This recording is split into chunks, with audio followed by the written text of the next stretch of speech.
오늘 함께 나눌 말씀 욥기 38장 22절에서 38절까지의 말씀입니다.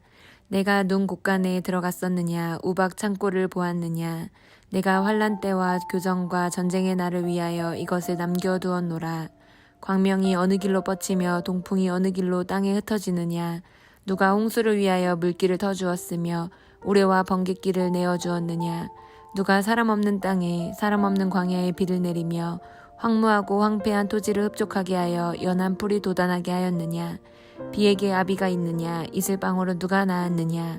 얼음은 누구의 태에서 났느냐. 공중의 서리는 누가 낳았느냐. 물은 돌같이 굳어지고 깊은 바다의 수면은 얼어붙느니라.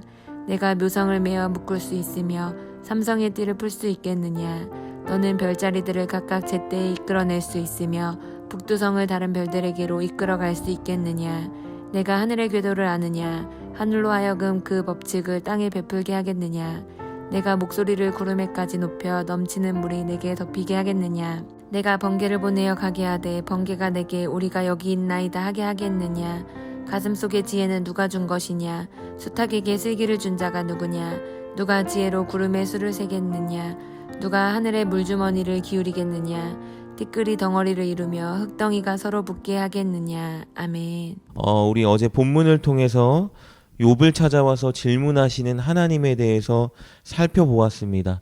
하나님이 욥의 기대와는 달리 욥의 의로움을 입증해 주시거나 그리고 고난의 이유에 대해서는 결코 말씀해 주지 않으셨습니다. 오히려 욥이 대답할 수 없는 세상의 오묘한 이치들에 대한 질문을 막 쏟아내시면서 욥을 좀 곤란하게 만드셨죠. 그래서 오늘 본문도요, 사실은 계속해서 질문하는 하나님에 대해서 다루고 있습니다. 그리고 이 질문을 통해서 어제와 마찬가지로 하나님께서 세상의 이치를 다 알고 계시고 완전한 지혜로 세상을 다스리시는 분이다라는 것을 드러내시는데요. 특별히 오늘 본문은요, 하늘과 날씨를 주관하고 계신 하나님의 주권을 보여주는 질문들을 계속하시는 것을 보게 됩니다. 내용을 살펴보면요, 일단 하나님은 먼저 욥에게 눈과 우박을 하나님이 주관하신다라고 말씀하시는데요. 22절, 23절 말씀입니다. 내가 눈 곳간을 들어갔었느냐, 우박 창고를 보았느냐, 내가 환난 때의 교전과 전쟁의 날을 위하여 이것을 남겨두었노라. 22절을 보니까요, 하나님께서 욥에게 너 눈과 우박이 저장되어 있는 창고에 가본 적이 있느냐라고 물으세요. 성경도 그렇고요, 고대 근동사상은 종종 하늘을 기상현상이 저장되고 그래서 하나님이 원하실 때 그것들을 저장고에서 풀어서 막 쏟아내시는 곳으로 묘사하는데요, 그런 사상을 그대로 반영하고 있는 것입니다. 눈과 우박을 하나님이 창고에 저장해 놓았는데 그 창고에 너가 들어가 본 적이 있느냐라고 묻고 계세요. 그러니까 이 질문을 통해서 하나님은 눈과 우박을 주관하는 분이 바로 하나님 당신이다라고 천명하고 있는 것이겠죠. 그래서 실제로 하나님이 이스라엘 백성들을 출애굽시킬 때 애굽에게 우박을 무기로 삼으셔서 쏟으신 적이 있었죠. 또 계속해서 보면 하나님은 24절을 통해서는 빛과 바람이 오고 가는 길을 욥에게 아느냐고 묻고 계세요. 24절 이렇게 기록되어 있습니다. 광명이 어느 길로 뻗치며 동풍이 어느 길로 땅에서 흩어지느냐. 당연히 욥이 대답할 수 없는 질문을 또 하고 계시죠. 이 질문을 통해서 하나님은 또 말씀하고 계시는 거예요. 빛과 바람을 통제하고 다스리는 분도 하나님이다. 25절은 홍수, 천둥, 번개, 26절, 27절은 비를 땅에 내려주시는 분이 하나님이시다라는 걸 또 드러내죠. 특별히 26절, 27절을 보니까요, 하나님은 심지어 사람이 살지 않는 광야 그곳에도 비를 내리시고 황폐한 땅에도 비를 내려서 연한 풀을 내게 하시는 분이라고 말씀하고 계세요. 이것을 통해서 하나님은 온 땅, 우리 인간들이 관심 갖지 않는 모든 곳까지 다스리시고 생명을 주시는 분이라는 걸 천명하고 있는 것이겠죠. 그것을, 그 비를, 생명을 주는 그 이슬방울을 누가 만든 것인지 아냐고 물으세요. 28절이죠. 비에게 아비가 있느냐, 이슬방울은 누가 낳았느냐. 욥은 당연히 하나님이 하신 것을 알고 있죠. 하나님입니다. 그러나 대답하지 못해요. 왜냐하면 하나님이 너무 몰아쳐서 질문을 하고 계시고 하나님의 질문을 통해서 욥이 깨달았죠. 내가 정말 무지하고 연약하고 아무것도 모르는 존재인데 이 그 크신 하나님, 지혜가 넘치는 하나님에 대해서 내가 원하는 대로 해주지 않았다고 내가 항변하고 부당하다고 말했던 것이 이제 자신에게 부끄러움으로 다가오고 있는 상황인 거예요. 그래서 하나님의 수많은 질문에 욥은 한마디도 대답하지 못하십니다. 계속해서 질문을 보면요, 이번에는 우리가 읽었던 그 부분, 별들의 위치, 역할 이런 것들을 네가 정해주고 적기적소에 그것들을 배치시킬 수 있냐고 물어보고 계세요. 이게 31절과 33절의 말씀입니다. 당연히 욥이 못하는 일을 또 하나님은 묻고 계시는 거예요. 계속해서 그러니까 앞으로 펼쳐지는 질문은요, 사실 똑같은 질문이에요. 하나님만이 아시는, 하실 수 있는 질문을 계속 욥에게 쏟아내고 계시는 거죠. 34절부터 38절은요, 구름과 번개를 다스리시는 그 하나님, 이런 것들을 질문하고 계세요. 그러니까 하나님이 이렇게 어제 본문부터 지금까지 욥에게 하신 질문들을 보면요, 의문사들이 많이 포함되어 있거든요. 어떻게, 왜, 언제, 어디에. 그런데 이런 의문사들을 자세히 살펴보면요, 하나의 의문사로 귀결되는 것을 보게 돼요. 그것은 누가라는 말이에요. 쉽게 말하면 그러니까 모든 질문이요, 사실 다 이런 뜻이에요. 너 누가 했는지 아느냐? 그러니까 하나님이 하신다. 하나님만 아시고 하나님만 하신다.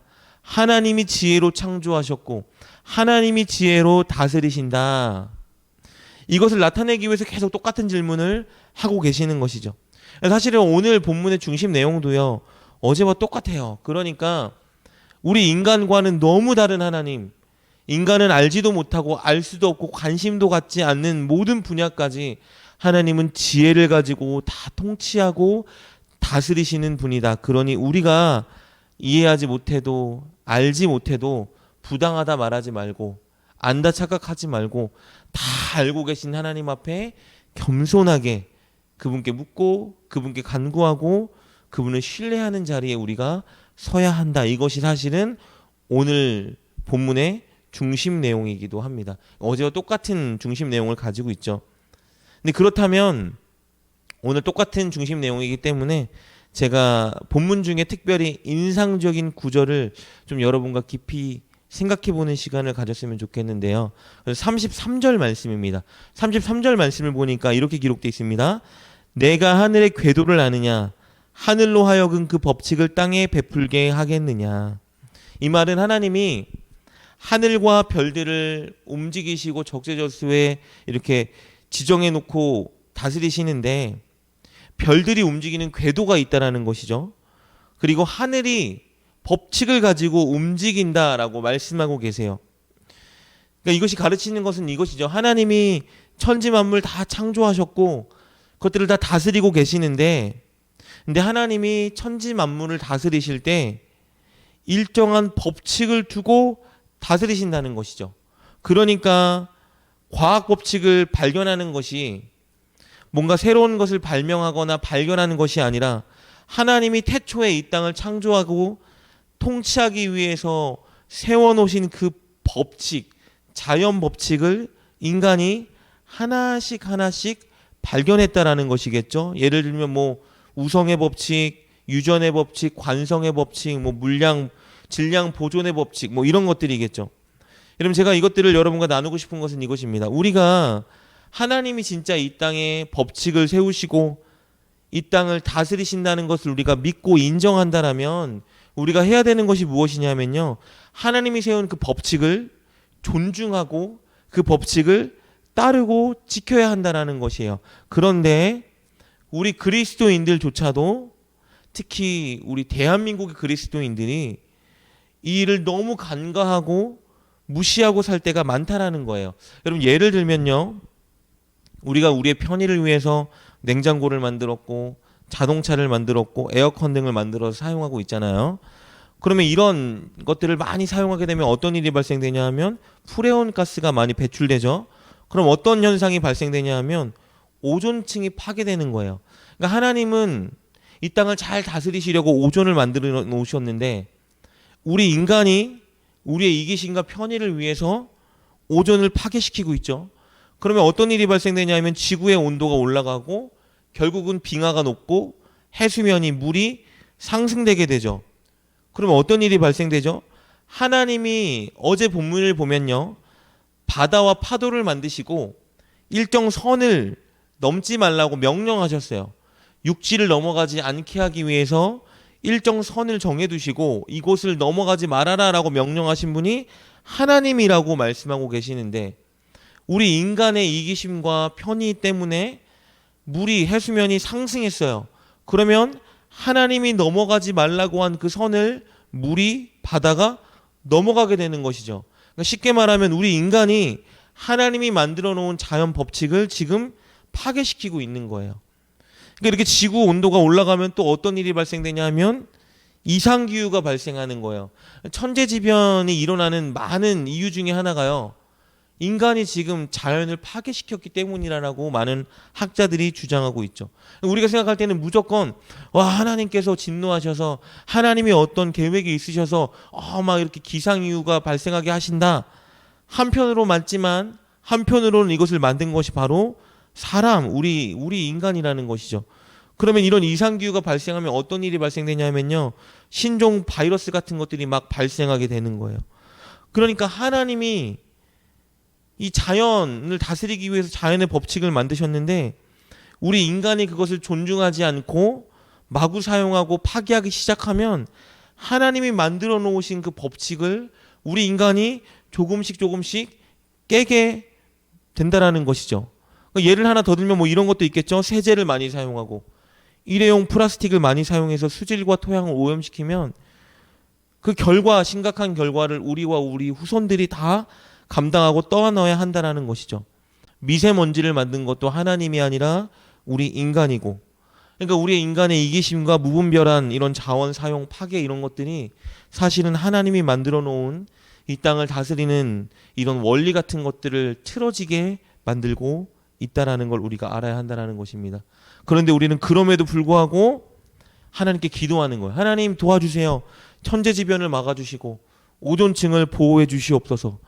결국은 우리가 파괴시키고 우리가 그 법칙을 무시하고 살아가는데 우리가 곤란함을 당하니까 하나님께 기도하는 것이죠. 하나님 막아주시고 지켜주시옵소서. 여러분, 그러니 우리 그리스도인들이 진짜 앞장서야 되는 것 중에 하나가 무엇이냐면요, 바로 환경을 보호하는 일이에요. 그런데 너무 우리는 이 일에 관심을 갖지 않고 살아갑니다.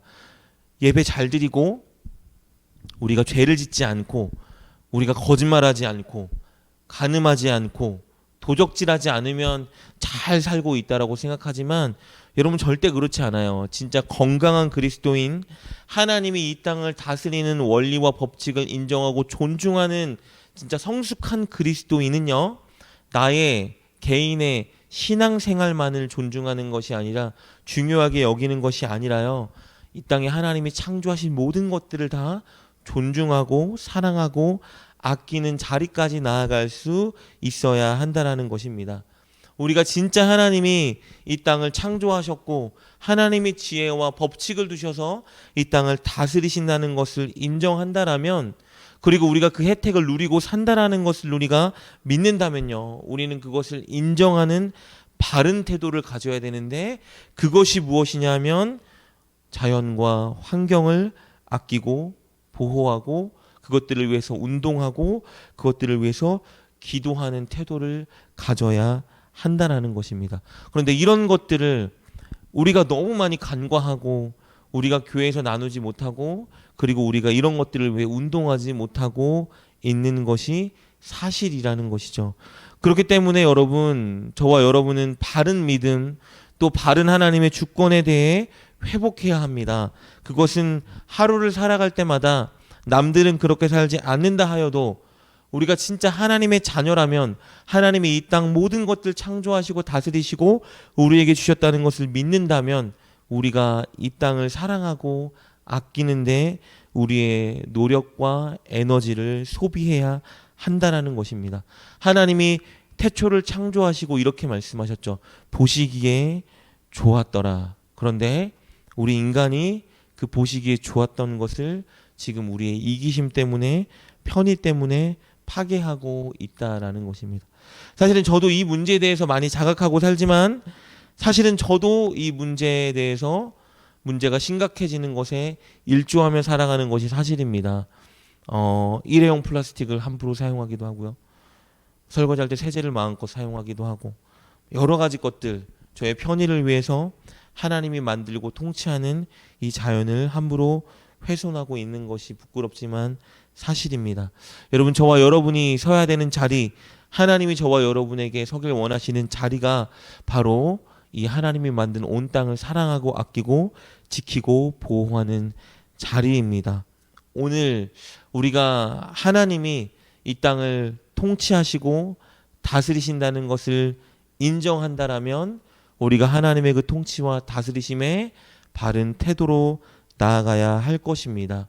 여러분, 우리 개인의 신앙에만 몰두하는 것이 아니라 조금 더 나아가서 우리 하나님이 만드신 이 아름다운 천지 만물, 보시기에 좋았다라고 말씀하신 그것들을 저와 여러분이 지키기 위해 한 걸음 더 나아가고 기도하고 애쓰는 자리에 섰으면 좋겠습니다.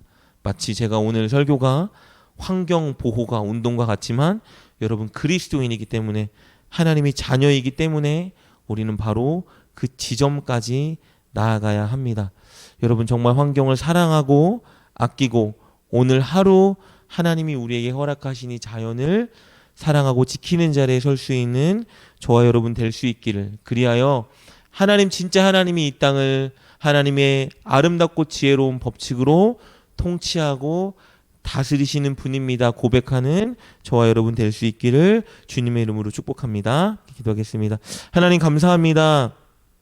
이 땅을 창조하시고 가장 지혜로운 법칙을 정해두시어 다스리시고 우리가 그 혜택을 마음껏 누리게 하시니 너무나 감사합니다. 하나님, 늘 겸손히 하나님 온전한 지혜를 가지신 하나님 앞에 철저히 의지하고 순종하는 자리에서는 우리가 되게 도와주시고, 그리고 한 단계 더 나아가 하나님이 창조하신 이 천지 만물을 우리도 아끼고 사랑하는 자리에 서게 하여 주시옵소서. 무분별하게 사용하지 않고 훼손하지 않고 파괴하지 않고 하나님이 보시기에 좋았더라라고 말씀하신 것들을 하나님 끝까지 보시기에 좋게 지키는데 일조하는 하나님의 자녀들 될 수 있도록 인도하여 주시고, 오늘 이 시간 자신들의 문제를 놓고 기도하는 우리 성도님 한 사람도 그냥 보내지 마시고 하나님의 가장 합당한 위로와 소망과 응답으로 채워주시고 함께하여 주시옵소서. 예수님의 이름으로 감사하며 기도드립니다. 아멘. 하나님은 이 세상을 창조하시고 하나님의 지혜와 법칙으로 다스리십니다. 우리가 그것을 인정한다면 우리는 하나님이 이 땅을 다스리시는 법칙을 존중하고 그것에 협력해야 합니다. 그 구체적인 방법은 환경을 보호하고 아끼는 것입니다. 이것은 하나님의 통치와 지혜를 믿는 자들이 해야 하는 마땅한 사명입니다.